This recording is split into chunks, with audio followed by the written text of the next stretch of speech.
Welcome. Today, we're diving into how you can start investing with just $100. If you've ever thought investing was only for the wealthy, think again. I'll guide you through simple steps to help you get started on your financial journey, even if you're starting small.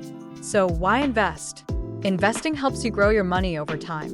Whether it's for retirement, buying a home, or just achieving financial freedom, putting your money to work through investing means you're not just saving, you're letting it grow. Instead of having your money sit idle, you're making it work for you. Before you invest a single dollar, it's essential to set clear goals. Ask yourself, why am I investing? Is it for the short term, like a vacation or emergency fund, or long term, like retirement?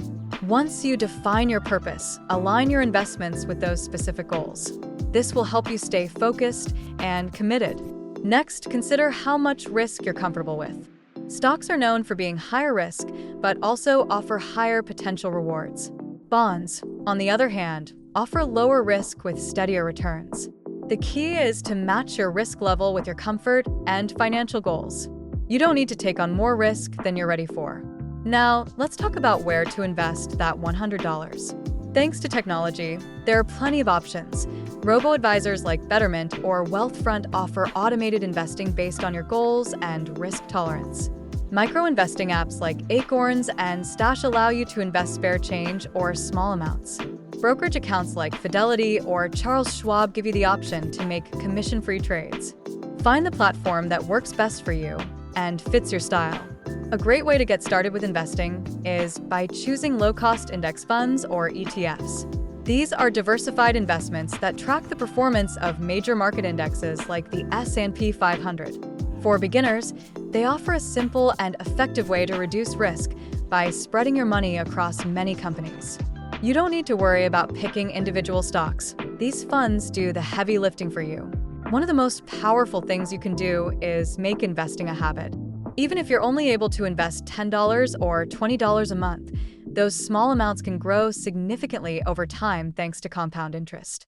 The key is consistency. Set up automatic contributions if you can, and let your money grow little by little, month by month. As your investment grows and you become more comfortable, it's important to diversify. While you may start with index funds or ETFs, over time, consider adding other assets like bonds, real estate, or even individual stocks. Diversifying helps reduce risk by spreading your money across different types of investments. Remember, don't put all your eggs in one basket.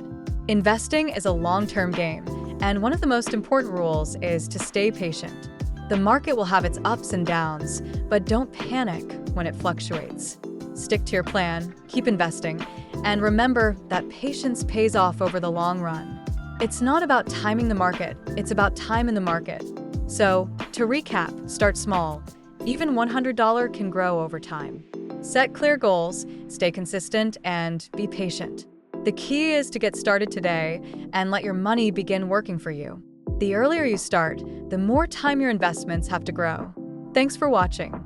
If you found this guide helpful, don't forget to subscribe for more personal finance tips. And if this helped you get started on your investing journey, like, comment, and share. Let's grow our money together.